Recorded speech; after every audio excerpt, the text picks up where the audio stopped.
And we're live talking about Star Wars, a solo story. Oh, make that full screen. Nice. Okay. I think it's Solo, a Star Wars story. Star Wars Solo's a Star Wars story. Oh, man. So, I will say, upon rewatch, I did enjoy this movie more than I did the first time. Which my first time watching it was on an airplane. So, Wow. it is just as dark as I remembered it, though. The whole cinematography. Yes, It is a very dark movie. Which I don't know if that's on purpose. I don't know either. I couldn't tell you. It doesn't seem like it's supposed to be. So we don't even have. Yeah, I don't know either. Go ahead, to be Joe. honest. I say I don't know either. To be honest, okay. I don't know. Like, just from what I know about lighting, it definitely seems like they didn't do enough of it. So, Brandon, is that something that, does that look like it happened in post, or was that while they were actively filming the scenes? Oh no, that has to be like when they're actively filming the scenes, because the whole point of lighting and the cinematographer is like basically the cinematographer directs the lighting. That's kind of their job, is to, whatever is going to be on the frame, everything to look exactly like they want it to, like different things highlighted with different lighting and etc. Mm-hmm. So it might simply just be because they were rushing, because they had to reshoot 85% of this movie. Yeah, which like we just talked about before the stream started, I understand. Like, I can see the comedy parts upon the rewatch, but I can also understand why they had the comedy parts in there. Because so much of this, because there's the things I'm guessing Disney mandated you have to touch on. You have to explain why he's called Han Solo. He has to meet Chewbacca. So he has to do these things. And there's no way to I don't think there's any way to make those things live up to, like, the fans' theory expectations. And so you have to play it off as a joke, because when it's done seriously, it's going to be comedic anyway. Yeah, I mean, it's a story about like this wannabe space pirate guy, befriending like a bear man, essentially. Like, it's inherently kind of goofy. Yeah, they're kind of like it's kind of like a buddy, cop comedy with the mismatched cops. Yeah. So we don't see Bad Boys for Life. I will not be seeing Bad Boys 3. It's getting really good reviews. I will see it on the plane. We don't have an opening crawl for our first time throughout our Star Wars reviews. We instead have kind of like which I don't enjoy it as much. I kind of wish it was a crawl, because this almost feels like exposition. Yeah, well, I mean, that's kind of what the crawl is. I know, but it feels differently when it's the crawl. I cannot explain it. It is nostalgia bias. That's what that is. Right. And I admit to it. Yeah, and you got the music too going, whereas this one is just kind of silent with like some ambient noise, I think, in the background. Mm-hmm. Is somebody typing or something, or like? Not stopped. Someone was typing. Mm-hmm. I'm on my laptop. Okay. Nope, I was on a controller. That's probably what it was. Mm-hmm. It is a lawless time. Crime syndicates compete for resources, food, medicine, and hyperfuel. On the shipbuilding planet of Corellia, the foul Lady Proxima forces runaways into a life of crime in exchange for shelter and protection. On these mean streets, a young man fights for survival, but yearns to fly among the stars. 4 dots. Yeah, Joe? Is that your kind of woman? Yeah. That's why I married Sarah. Because she's like Lady Proxima. She forces runaways to do her bidding in your city in Indiana. She is the crime lord of Newcastle. Wow. Well, I know who not to cross in Newcastle. Exactly. So, opens up, we see the Star Destroyers. We see unnamed person going through it. Solo, a Star Wars story. It looks good so far. I like the little hologram logo. What's the actors playing Han Solo's name, Brandon? Alden Ehrenreich. Alden Ehrenreich. Okay. I like him. He gets like in a little tiffy.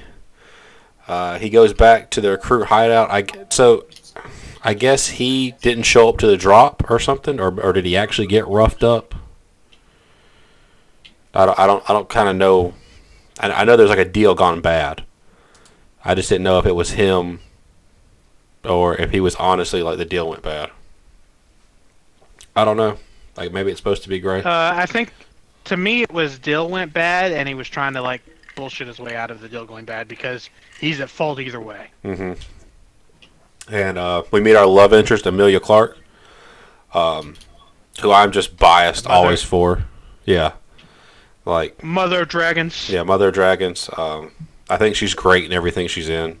I have not seen the Terminator movie, but I am aware I'm biased towards her. So Han's got some hyperfuel, which we were told in the crawl was valuable. So that's fine. They're going to get off. They speak a little alien language thing going back and forth. He's definitely got the Han Solo vibe to him when he gets picked up. He gets brought before Lady Proxima, or Joe's wife, as Joe has lovingly called her.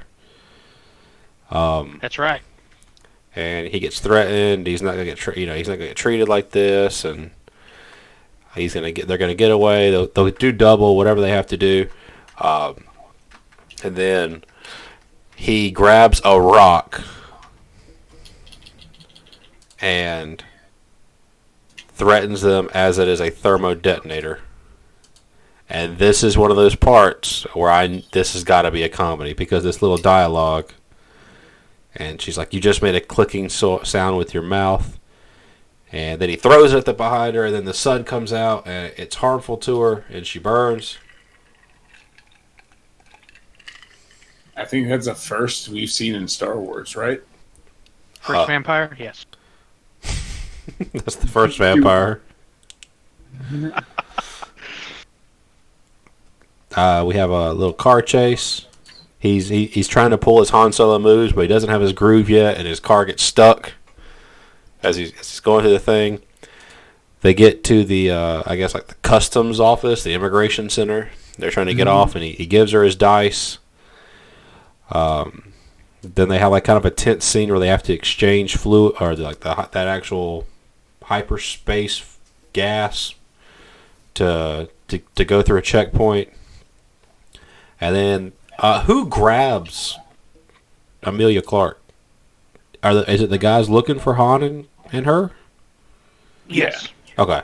So they get her, goes back. There's a breach, and then he signs up for the Empire, and he's going to be a pilot. And the guy asks him his name, and yeah, it pretty much caps off the worst part of this movie. It's like the opening 15 to 20 minutes. Like, it starts where you're like so claustrophobic in those tunnels, you don't really know where you are, and then like just all this random characters are being thrown at you, and then there's this chase to kind of set up that he's really a good flyer, pilot, whatever you want. But there's nothing else really there. Like the love whatever, the love relationship is kind of forced, and it caps off with this Han Solo is your name now for some reason. like after this, it gets significantly better. Yeah. Well, I mean, I like some of the beginning stuff. I did like the love stuff. I don't like little time. I don't know why I don't like little time skips that kind of happen where we're going to find out that the next scene's 3 years later. I don't know why. That's just personal preference, really. But I really like how, the music that's happening is the Star Wars music. It's almost like he's in a World War I battle where they're going across the top, and he sees his major get blown up like right in front of him. You have like the ATSTs like landing, and there's rockets going everywhere, and then he gets down into a trench, and he sees this company of people who one of them is just like slinging gun pistols and stuff, and you know, he starts following him, and we kind of, the audience can piece together too that Woody Harrelson doesn't belong there, and the woman through his dialogue. Yeah, through his dialogue, through the armor that Han Solo points out, through little gunslinging.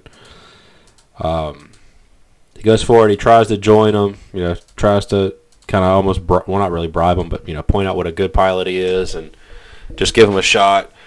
Tries to blackmail him, where Woody Harrelson kind of turns the tables on him in a little humorous scene, saying, don't believe anything he says. And he's over there, trying to say he's not really an officer. They decide to throw him down against a monster. Throw him in a pit, and they haven't fed the monster in 3 days. And it's Chewbacca. Dun, dun, dun. And I know this because I had the closed captions on. They speak Shriwook. In case you're curious what the Wookiee language is. It's Shriiwok, something like that. It's not Wookieese? It's not Wookieese. I guess that's too Earth-centric of us. Too on the nose. Yeah, we're kind of showing our bias when we say things like that. But Han's got a plan to collapse this central pillar, and he just so happens to speak Shriiwok, and he can understand each other perfectly. What are the odds? I know, he goads them. Don't tell him the odds. Don't tell him the odds. And he goads them, and they collapse the central pillar, and they fall down, and they're able to get out. And Chewbacca owes Han what you might call a life debt. We need more life debts. I called it. But they have a little humorous scene where Han's trying to go one way and Chewbacca's going the other. Hans convinces him that we need to go a certain way because that's where his friends are. And he's very good friends. And some more humor happens to where they're almost taken off without him, but they don't. They go with him. They have a shower scene together, which, funny scene. Who didn't want who didn't want that, Well, I laugh. I had a much more enjoyable time the second time I was watching this, and I had a pretty good time the first time.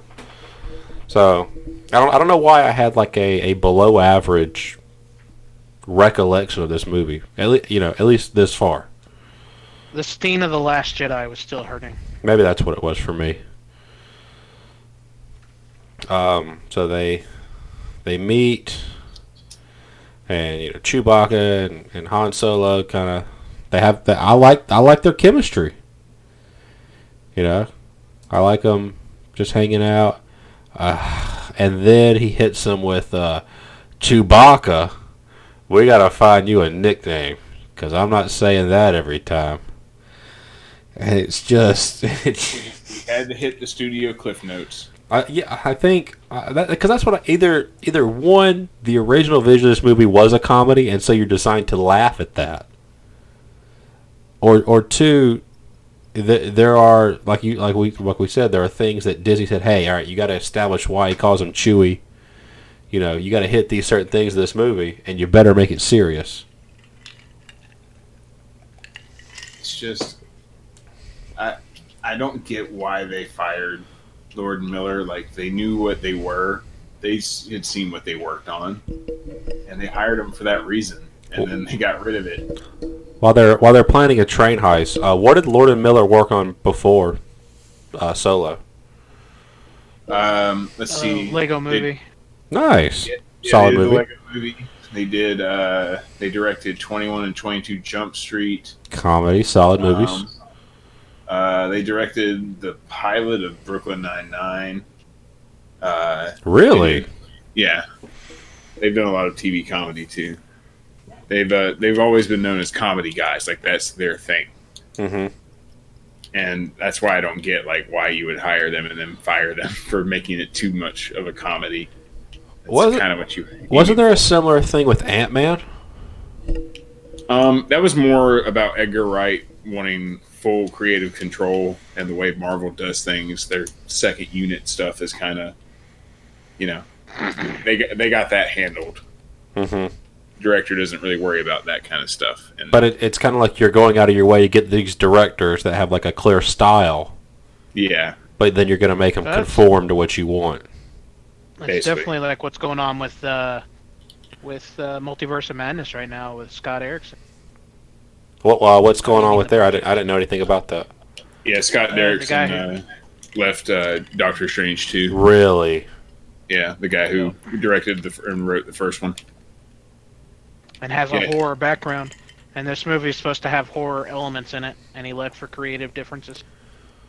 It's probably too much horror for the Marvel brand. Yep. Well, that's a shame. Yep. Because He's still, ahead. still getting like executive producer like credit and yeah, Which but means they're using his ideas. yeah, basically. That's what all it means. Yeah. Well, it means basically they won't just like completely throw away all the work he did and then get a completely new movie that he had nothing to do with. yeah, but it's still not going to be his vision exactly though. No, it'll just be Yeah. some of his ideas essentially. Yeah. Kind of like Derek Connolly and Colin Trevorrow got story credit on Rise of Skywalker, even though they were fired early on into it. Which we'll have And to their talk leaked about that. script. Yeah, we'll have Yeah. to talk And about the that. when we- leaked script, I put air quotations around it, by the way, has absolutely nothing to do with what happened in The Rise of Skywalker. I've only read the league script, so I don't know what you're talking about exactly, Joe. I wasn't joking. I've read it. I don't know what you mean when you say it had nothing to do. Like, the stories were different. Oh yeah. Like, it's, like, they're completely different. Mm-hmm. So I don't know why, they didn't even really take anything from it to do Rise of okay. Skywalker, JJ's version. Okay, I see what you're saying. If it's truly leaked. They If kept it's the real. I don't- skeleton. They kept the skeleton of the plot intact. They changed Palpatine to some other fucking Sith creature thing, but ultimately they had him still chasing the MacGuffins and whatnot. But here's what's crazy about that particular thing though. Charlie Ward come out, and he's a guy who's known for leaking Star Wars stuff. He come out and did a whole story about what was in that script like a couple months ago, and Colin Trevorrow got on Twitter and said this was completely false. He hasn't done that about these leaks yet. It's a little bit of a little bit of something to Yeah, think about on that. the guy who obtained them as well is a very reputable person in the industry. So you guys think that was actually part of that was the story originally? Yeah, I mean, I believe it was a draft of it. Yeah. What Being- draft that was, yeah. who knows? Being that Trevorrow come out and said against Charlie Ward's leaks that they were false almost right away, and he hasn't said a thing about this, that makes me think that this might be real. Okay. Well, I guess we'll get to that when we talk about our when we get back, because we're gonna watch Rise of Skywalker again after all these. Yep. So I've kind of. This is one of the. I didn't like the train heist part. Brandon, how did you feel about it? I liked it a lot. Like, it was visually interesting. Like, the planet they're on is visually interesting. Like, the special effects, like the explosion is cool. I just think it's like weirdly. As I was watching it, I think it's like weirdly paced. How they do, like, the end of the first act is essentially like him getting off of Imperial rule. Yes. Yeah. And then they start the second act, which is this train heist, like almost immediately. And then, it goes by in, 15 or so minutes. And then they kind of stop and go to the Dryden Voss character. Like, it seems a little disjointed. Mm-hmm. Like they maybe should have met him first before doing the job or something. Okay. Joe, what'd you think of the train stuff? I think there was aspects of it that were pretty good. I like that they didn't really spend a lot of time making us feel like Harrison's character like we should be sad for him because he lost the love of his life because he didn't even seem to care. Right. Yeah, I noticed But that too. I also like the aspect of like it kind of gives you more of an idea of the Chewie Han relationship in the action sequence of it all, which I really like that how they like work together and do things and how like Chewie kind of gets forced with the grunt work Mm-hmm. because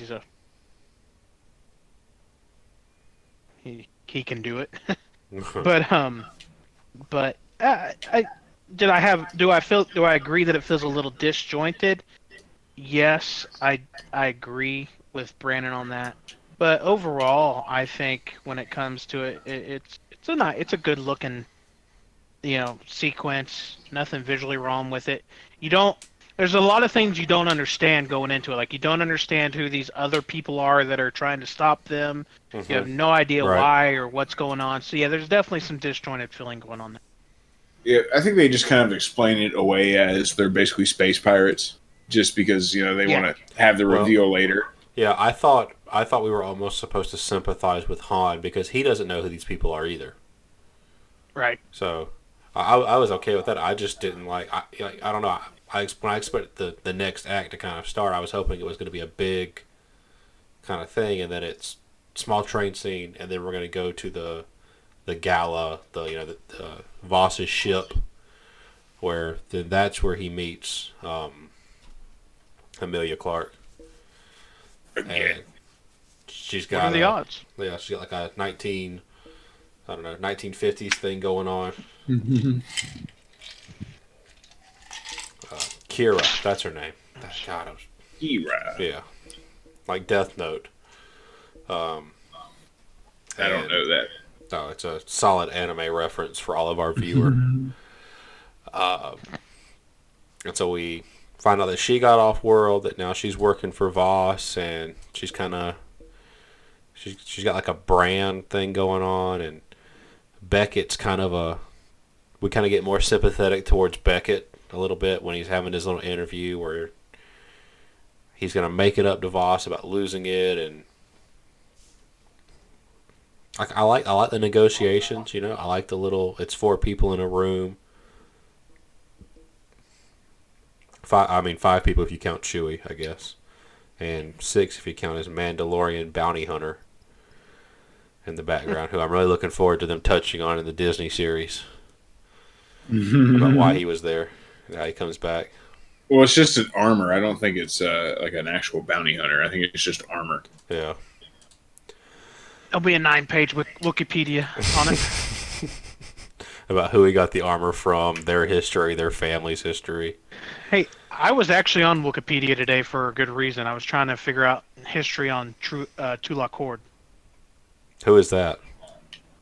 He's an ancient Sith Lord that had the orange lightsaber, considered one of the most powerful Sith of all time. Okay, while they're leaving the planet to go find Lando, who is considered one of the weakest Sith Lords of all time?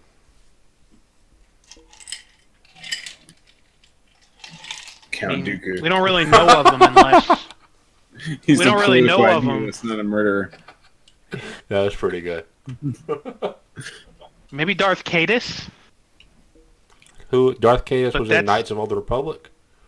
Nah, he's technically in the EU, Han and Leia's son. Oh, Kylo Ren. So he doesn't. It's not Kylo. It's Jason Solo's his real name. But he becomes Darth Caedus. But that's who they base Kylo off, isn't it? Kind No. of. They use some of his aspects. But definitely not. It's not a carbon copy of him by no means. Okay. But in the movies and stuff, I mean, if you're just using it as a point of reference, because that's what most people are going to know, they're not going to really know the Legend EU stuff of it all. I mean, all of them are pretty powerful, but I honestly, maybe Count Dooku maybe is the legit choice. I don't think Count Dooku was a Sith, It's very possible. but Was Darth Maul Sith, or was he just really good at martial arts? Does he ever use Sith powers? his eyes aren't yellow, are they? He uses Force Lightning against Yoda. Darth When- Maul does? in the Oh, Clone Wars? I said Count Dooku. Oh no, I'm I thought we were saying still talking about him.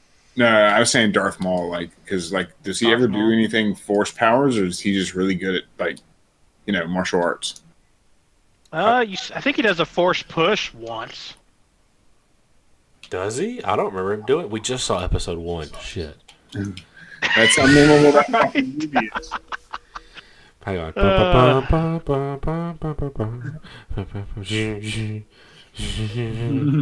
Ah! Fucking Curb Your Enthusiasm theme plays in the background. And so Han Solo meets Lando, who tells him that if a seat's not taken, it's open, which is a weird thing to say to another human. It's something they used to say in like old West movies, Wild West movies. Ah, okay, Like- okay.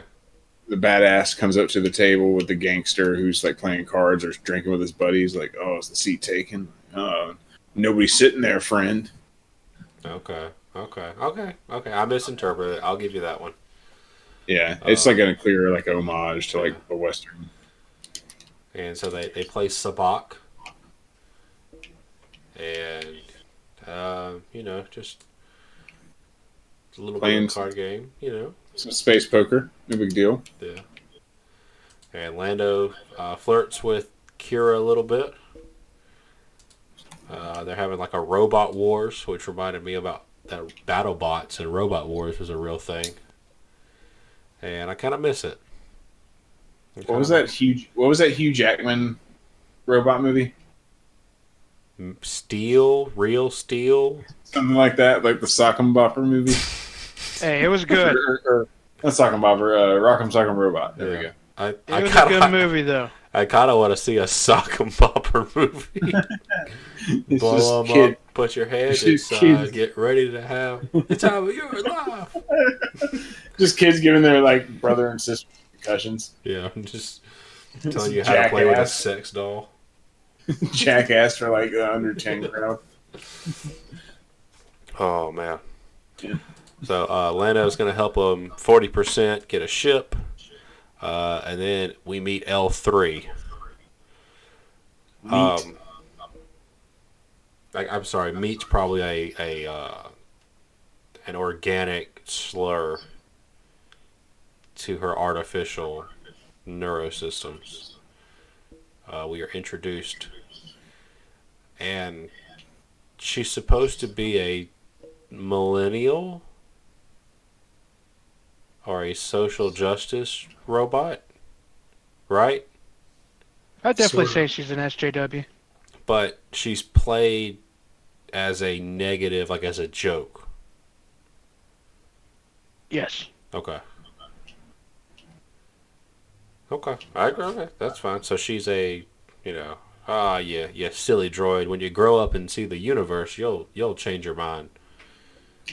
Type person, or type droid. When she wakes up and realizes she's just a droid, they don't have rights. Then we get introduced to the Millennium Falcon. That old bird's beautiful. There's something about a satellite dish that's on there that's not usually there, or some shit that I don't give a fuck about. They talk about they're going to Kessel, and so Lando helps pilot them. They make the jump to hyperspace. We have a little scene with Han and Kira, talking about how he planned on coming back and everything, and I guess this is like a little just bit of bonding between all the characters, including L3 and Lando a little bit. Yep. Yeah. I kind of enjoy everyone but L3 and Lando. And L3 reminds Kira that Han is in love with him. And that she's kind of... No. Yeah, right? And she's like, no, he's not. Like, she's never met a guy before. Like she's a middle school girl. Yeah. But then they're gonna land. They get kind of, chained and everything, and Kira's. I don't. I guess she's not really morally conflicted right here, right? She's still. I don't know. I didn't know if this was like kind of like foreshadowing what was going to happen later on. I think it definitely is. Yeah. Yeah, she's considering the fact that she's not going to be able to get out of it clean and easy, no matter what they do. But then, so yeah, we have the scene on that planet. They get out, they escape. I mean, I at least like the characters. It's just it kind of feels like patchworky. I don't know why. It feels like a bunch of moments in between the set pieces that explain things that we already know about him. Mm-hmm. Like all of the big set pieces like have to like include something like the Jabba the Hutt reference, like there's a job on Tatooine, things like that. Yeah. Well, which they they escape off that planet and then they're back. And then that's when they actually L3 dies, but then she comes back with the ship. That she helps. So we've known L3. We've actually known L3 this whole time. Which is that a net benefit? No. Okay. Technically, she's been there the entire time, and we never knew. We didn't know that the ship was a female. Even though Han refers to her as a girl multiple times, right? That's because George Lucas planned for L3 to be in the Millennium Falcon in his 1977 script. That fucking mastermind. Anybody see the picture of him holding Baby Yoda? I did. Colorful _ Capuchin says banana not taped to wall. I don't know what emote this is. It's just like a monkey holding a banana. I don't know what that is, but I enjoyed it. Jamie's never gonna do one of these. No, he is never. I will take the. I'll give you even odds that he will never join this bet. I'll buy you Zaxby's or something. Mm-hmm. You know what? I'll take that bet. He'll be here for the Last Jedi. Oh, okay. I will buy you Zaxby's in Georgia and FedEx it to you, Joe. I have a Zaxby's in No, Indianapolis. that is not what I said I was going to do. I'm going to buy it here, and I'm going to ship it to you across the country. No, you have to hand deliver it. I didn't agree to that. Okay, so if he doesn't join, you're going to hand deliver me Zaxby's. Yes, I'll hand deliver you Zaxby's in July. Okay. All right. The other person will hand deliver Zaxby's to them. They have like a little black hole thrilling scene with a little monster. Then they get back to what I actually like, this scene on this planet where Lando goes back to the ship and Han's going to eventually kind of like bluff these I don't think they're the Crimson Dawn, or maybe they are. But like There's space pirates. Yeah, like this. There's this gang. Yeah, and it turns out they're like the good guys. They're not the Crimson Dawn. No, they're basically rebels. Okay. And he's like, you're surrounded, and that ship, and just bluffs, and nothing happens, and so they end up having to like work together. And then we actually we go back to the office. I think I skipped over when Darth Maul shows up, hadn't I? No, he doesn't show up to the very end. Oh, he didn't show up to the end. Okay, he didn't show up to the end. Okay. So yeah, we have a tense office scene. And we see that Kira is still in trouble and still trying to like get Han off, and they're trying to, everyone's double crossing everybody, and then, yeah, you're right. I'm sorry. Then we get the Darth Maul reveal, at the very end. And he ignites his lightsaber just to remind you that he is Darth Maul from the Star Wars movie. Yes, I'm back. Back again. Shady's back. Tell a friend. How relevant that quote is right now. And they catch up with Han, and they end up getting the ship, and they blast off to hyperdrive. And that's the end of the movie, directed by Ron Howard. When you need somebody to get a job done, you call Ron Howard. Call Ron Howard. You call Opie. Call the narrator for Arrested Development. Opie.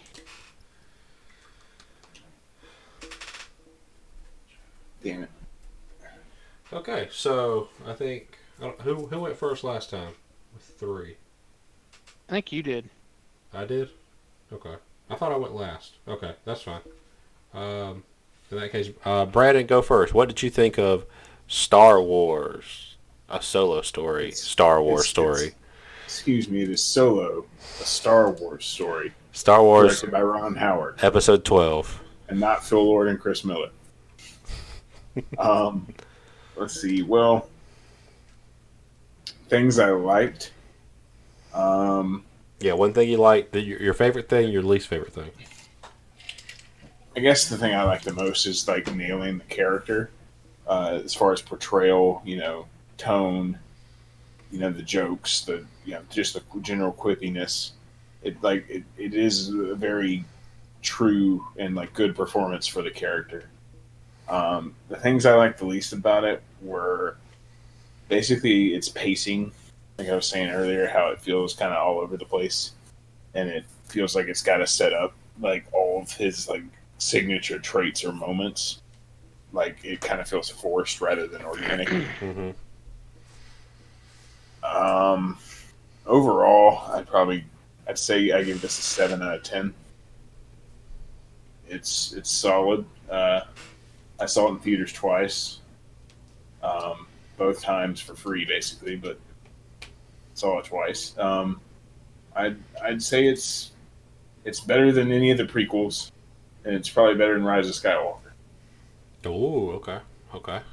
Joe?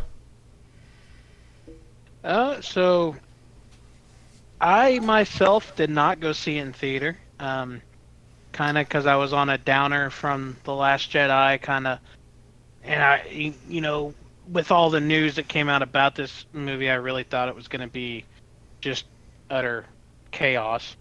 You guys wanted it to be utter chaos. I don't want. I'm in the camp of like, if I'm to be honest, I'm in the camp of. I think it's a better world if President Obama and Donald Trump succeed, and I think it's a better world if Star Wars movies are good and succeed. So I don't like that this movie lost money in the movie theater. Yeah, they screwed the pitch. So like I don't want Star Wars to fail. But I did stream it twice. Once for myself and once for Sarah to watch it with me. And then, obviously the rewatches. But my favorite thing about this movie again is probably the fact that they do nail the characters. I absolutely love that. It is probably the biggest thing I was worried about was, the fans weren't asking for a Han Solo movie, so how bad is Han Solo going to be? And, they actually did a really good job with that. I think my least favorite thing, something Woodworth and joked about there, the lighting of the lightsaber.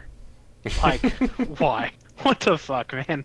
Like, she already is intimidated by you. What the fuck, man? Like, what did you just prove? It's literally there just to make sure we remember Darth Maul. Yeah, and I was just like, that I just kind of was like, wow. Of all things, of all tokenism, not tokenism, but all things like the checklist this movie had to do, why? Why that? Just putting him there was oh, holy shit, he's running Crimson Dawn. But whatever. Other than that, I give the movie definitely. I definitely think it's one of the stronger. I would say it's probably my third favorite Disney prequel, Disney movie. I should say Disney Star Wars movie. Um, Not better than Episode 3 though. I can definitely say it's probably better than Episode 1 and 2. So Mm-hmm. I would definitely rebuttal that on what we're said. But I'd probably give it a 6 out of 10. A 6. Okay. Okay. Yeah. I mean, I don't want to reiterate your guys' points, but I really did enjoy the Harrison Ford character. I enjoyed Chewbacca. I'm biased towards Amelia Clark. I like Woody Harrelson. I thought Lando was kind of the shaky performance. I didn't enjoy L3. I did enjoy that little pilot guy they had at the beginning before he gets hurt. John Favreau. Yeah, yeah, I liked him. Um, so I do like the characters. To not repeat, to have something different. I don't like how everything we all know about Han Solo's backstory, every sentence he's ever said has to be fit into one movie, like Brandon said. But instead, I'm going to choose just this little patchwork, this need to visit 4 different planets, 5 different planets throughout the second act, and I didn't enjoy the little missions inside a big mission. I don't. It took me out of it upon a rewatch, and I was just kind of like, okay, I was wanting to get to the end that I remembered I actually liked. Yeah. Um, with that being said, I struggle. I think I'm gonna give it a 6 out of 10 too. 6 out of 10 is what I gave Episode 3, Yeah. but yeah, yeah, I'm gonna say 6 out of 10 for me. Okay. I wish it almost makes me want to rank it higher because I enjoy now the thought of a one-off movie if it's handled differently. Like if they do an Obi-Wan movie, but we don't have the entire Clone Wars animated series thrown into one movie. Like if you do the Obi-Wan movie and it's not here's his love interest and she's dead at the end, or she's gone out of frame at the end. So I like the idea of exploring some of the different characters, them getting their own series, us getting actors that are not normally associated with the Star Wars universe in there, kind of like a Marvel thing. As Brandon spits dip into a red Solo cup. Is my water bottle clinking? I kind of want to see a Mace Windu movie. I don't know why, but I'd be game. Hot rumor has been that there's a series in the works. A series for Mace Windu? See, I think that's That's a bit I think much. that's a symptom of, well, really a symptom of them just being stupid. But we mentioned that this movie lost money. It lost money for a bunch of different reasons, mostly because it was sort of just thrown out in the middle of summer. Right. Yeah, I think it really hurt being like before Infinity War. I think that hurt Yeah. it most. Oh yeah. Well, it came out like 3 weeks after Infinity War, which was like 1 week after Deadpool 2, and you had some other like counter programming summer things that summer. And it If they keep it in December, it does fine. yeah, if they pushed it back to December, it would have done a lot better just because of competition alone. But also, foreign markets like China basically completely dried up by the time Solo hit. So like worldwide couldn't even carry it. And they put out the trailer like 2 months before it launched, basically, and like they did like no press. They did none of the usual rollout press before. So is that the studio not having confidence in it, or why do you choose to behave that way with this movie? I think it's because at that time they just they needed a place to put it, and Disney had so much other stuff to promote that I think they just kind of figured the Star Wars brand would carry it, but they didn't really do. I don't think they did it well enough of telling people what the movie was. Like they just were like, oh, it's someone doing a Han Solo, impression. And if it felt like it was going to do anything bigger for the universe, it probably would have done better. But I think this is what's going to lead all of like the Kenobi series that's coming, that people have been saying for the last few days has been canceled. But a little while ago, apparently Ewan McGregor's like agent confirmed that it's still shooting this summer. Yep, came out and said it's still a go. No one really reputable leaked that information. Yeah, it wasn't really reputable. It was just like rumors. But I think that's... So what's the reason? I mean, I can understand delaying a movie, but then why not just, this movie, like you guys said, came out within 3 weeks of Infinity War. Why not hold on to it and just release it in December? I really don't know. I really can't tell Honestly, you. I think it has to do with the fact that Star Wars Celebration and everything, Star Wars Holiday, May the 4th be with you, all that's in May, and they wanted to get it around that. I think that's why they kept it there. But this is the same studio that has Infinity War coming out. Like, it's one thing if it's two different companies. Yeah. That I agree with. I think this, though, that the performance of this movie is what's leading all of the nostalgia-driven things, like whatever this potential Windu series is. Mm-hmm. I haven't really heard anything about it, but I think they're going to keep that to the Disney Plus, because you can not necessarily bury things there, but it's part of the package. You don't have to worry about, is anybody going to care to go to the box office, and spend money on this Mace Windu movie. Can I ask you a question, Brandon? Yeah. How many clicks are websites going to get for saying that Disney is racist for putting a Mace Windu movie on Disney Plus when Solo got the theater treatment? Well, they're going to do it as a series. They're not going to do it as a... Why didn't they give Samuel L. Jackson a full movie and just a pish-posh series if they weren't racist? Well, they gave Kenobi one first, and they also gave Diego Luna's character from Rogue One a series as well. Okay, there's no way that's true. Yes, it is 100% true. There's no way. Who's his dad?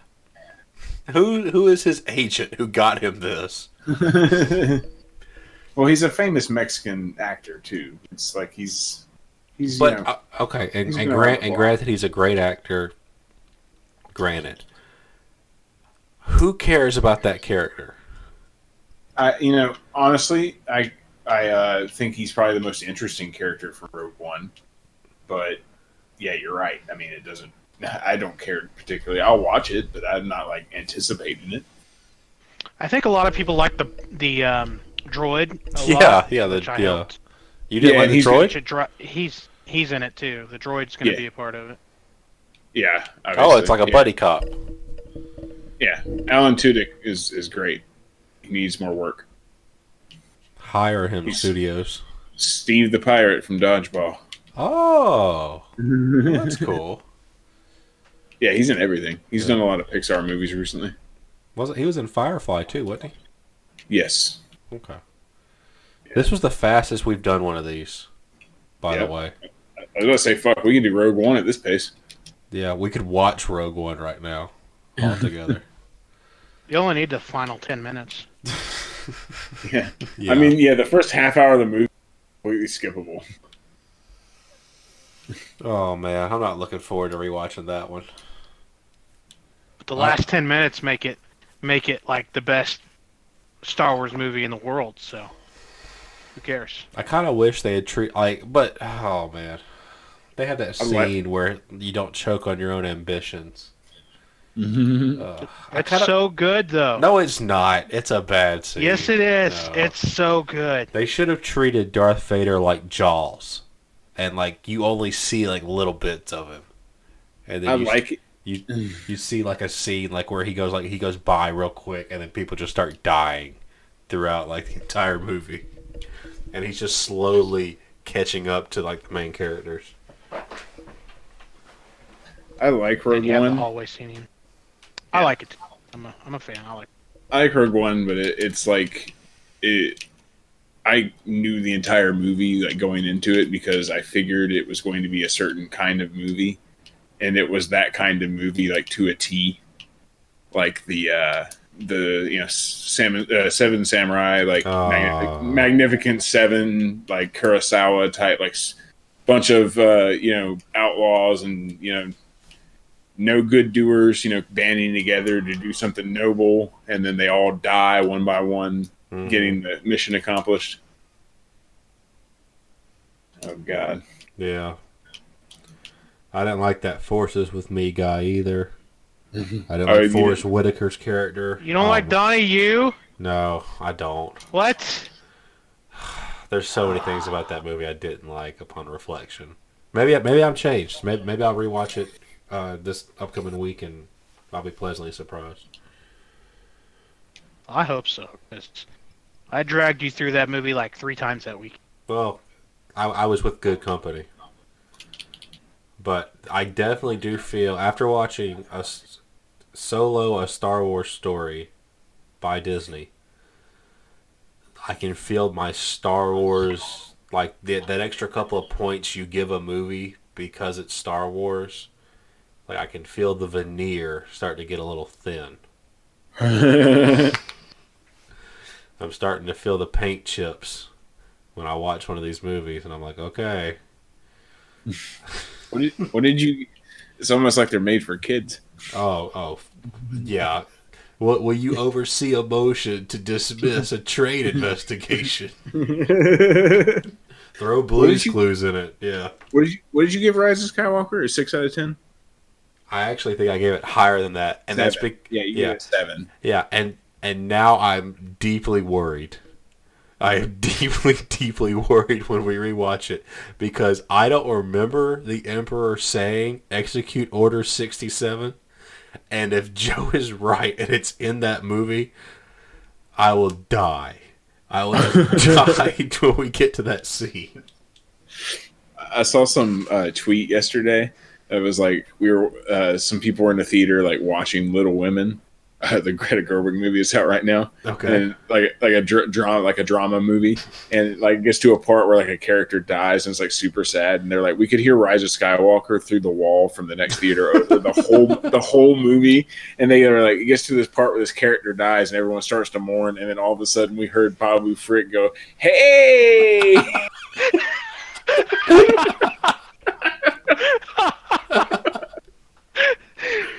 That's great. Oh my gosh. Were they mad or did they pay extra for the experience? I'm going to have the Babu Frick like audio set up for when we review Rise of Skywalker again. Please, because I've only seen it once, so I can't do the impression yet. I need to look it up on YouTube or something. Yeah. Oh, hey, God. I know he has like a French accent basically, which kind of pisses me off, but at the same time, it's kind of awesome. So why? Because French Moni people Myrtle can't be in the galaxy? It reminds Moni Myrtle did his voice. Oh my God! It reminds me of that episode of Futurama where like Fry is like digging through these old inventions and he finds this thing, and Farnsworth like comes up and explains what it does. And what it does is like it translates, but it only does it into some like dead stupid language or whatever. And the thing says like bonjour, and Fry like throws it across the room. He's like stupid piece of junk. Yeah. Oh my God. Oh, I feel so bad for those people trying to watch that movie. You're just hearing Rise of Skywalker. Maybe that's how we should do our next review. We don't watch Rise of Skywalker. You just have the audio playing while you're doing something else. So you still have to listen to it, but you cannot watch it. I can do that. I do that all the time. I'll play like video games and watch movies, kind of just listening to the audio. Mm-hmm. Especially Sorkin movies. Gosh. Because all of his movies are like 100% dialogue. Like The Social Network. Oh, I didn't know that was one of his. Yeah. I like that movie. Gosh. Yeah, The Social Network, Moneyball, Steve Jobs, and Moneyball. And Right, Molly's Game. Which Steve Jobs movie? Yep. Good The good one. The good one with Michael Fassbender. I haven't seen either of them, so I don't know which one's good and which one's bad. So you suggest the one with Michael Fassbender. 100%. I think That's it's Seth going. Rogen too, right? Yeah. He plays Steve Wozniak. Ouch. I think it's on Netflix now. I think I saw they were adding it, so it might be on Netflix now. It's fucking. I love that movie, and like literally, like one other person I know has seen it. Really? Yeah, like no, because it came out and like it went limited release, got great reviews and everything, and then just bombed when it went wide. Well, it was fairly close to that other Steve Jobs movie that came out, right? Yeah, it was only like 2.5 years after, but that one was some kind of weird fucking corporate product bullshit movie, and like this one was actually based on the autobiography that Jobs and his wife had written when he knew he was dying. Okay. Yeah, but Sorkin heavily dramatized it, so people got mad about his portrayal of Steve Jobs. I don't say this a lot because I know Stephanie would kill me, but I don't really care for Fast and You don't For care who? for Michael Fassbender? Fassbender? Yeah. Yeah, Okay. Steph would kill you. Yeah, she would. Yes, I know she would. Apparently, I he's say got a a. lot. I can't remember what the name of that movie is, but the one he hangs dong in. Apparently, Which one does he hang dong in? I can't remember what it's called, but apparently he's got a massive dong. That's like the You that's go the Michael talk of that Fassbender. movie. Yeah, that's why he wanted to hang dong in it. Yeah, like plenty of people made jokes about it. Like, damn it, what is that movie? Go ahead, Brandon. Google it. Put it in your search history. Make sure safe search is off, though. Do it on a library computer. Be a man. I'll see Michael Fassbender's dong. Oh my god, that gives me an idea. You know what we should do after Star Wars? What's that? We should do all of the X-Men movies. Oh dear God! Because I'm Joe down. loves X-Men Apocalypse. I might have to drink something Do during I? X-Men Origins Wolverine. Joe, you said everything they built will fall so many fucking times when we saw that movie that I have it etched into stone in my brain. Doesn't mean I loved You the loved movie. it, Joe. You loved that line. Oh, yeah, I love that line. But I never saw Dark Phoenix or whatever the third one was, so that'll give Me neither. I never saw Oh, I never saw it either. Brandon, What? did you see Dark Phoenix? I did Aw, you fucker. in theaters. Why not? It was already dead on arrival. I mean, I was just like, you know what? I've seen the rest of them. I might as well see this one. So So what? after X-Men, we do the entire Marvel Universe then, right? Okay, Oh, God. I'd be fine with that, but I need to ask you guys, what is the order of the X-Men movies? X-Men. Oh, wait, like chronologically? I don't know. What order do you want to watch them in? All right, release date. It would be X-Men X2, Yeah. X3, Yeah. X-Men United, X-Men Origins Wolverine, then X-Men First Class, Okay. then the Wolverine. Okay. Yeah, well, he's in Japan. Yeah, I then like Days that of movie. then Days of Future Past, then Apocalypse. Apocalypse, and then technically Deadpool.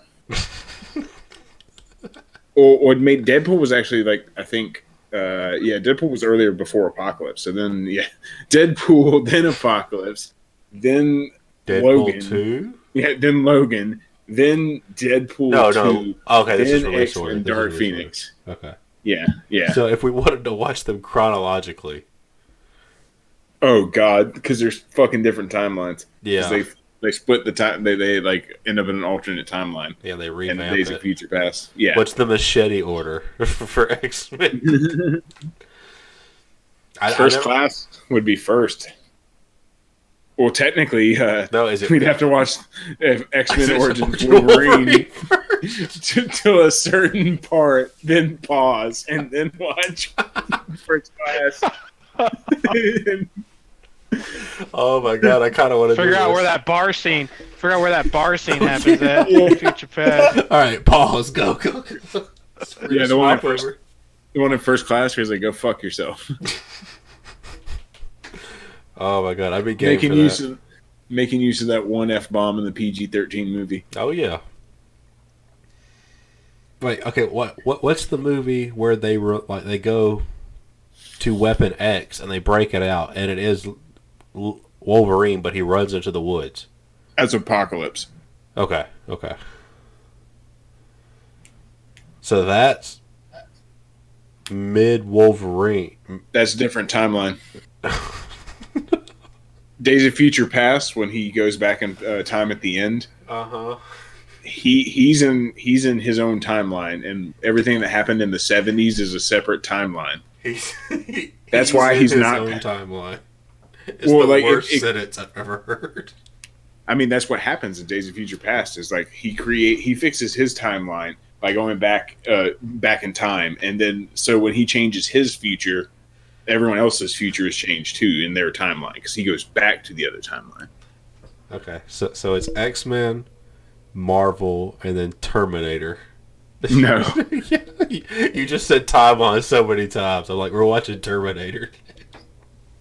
man, that new Terminator was like the best reviewed one of the bunch, and of like the newer ones since Terminator 2, and like nobody gave a shit because they're like, fucking fool us fucking twice, man. Fool us 4 times, shame on me. Yeah, right, exactly. Like Terminator 3 was terrible. Apparently, I never saw it. Okay. I did see with Terminator you and Charles Salvation. Green. I saw with you and Charles Green Terminator Salvation, and Christian Bale couldn't save that. And then the Amelia Clark one that Terminator like Genesis. yeah, that absolutely bombed. Like no one fucking liked it. Yeah. And then they're like, oh, James Cameron's going to come back and write the story and produce it because he's too busy directing 83 Avatar sequels that no one's going to see. Oh my god, I can't wait for us to do the Avatar movies. Oh my god. I will have an aneurysm. People in like Japan killed themselves and shit over this movie. Like, what the fuck? What? Yeah, there was like people killing themselves because they thought the world was so beautiful and they wanted to live in that world, but they knew they never could, or some stupid shit.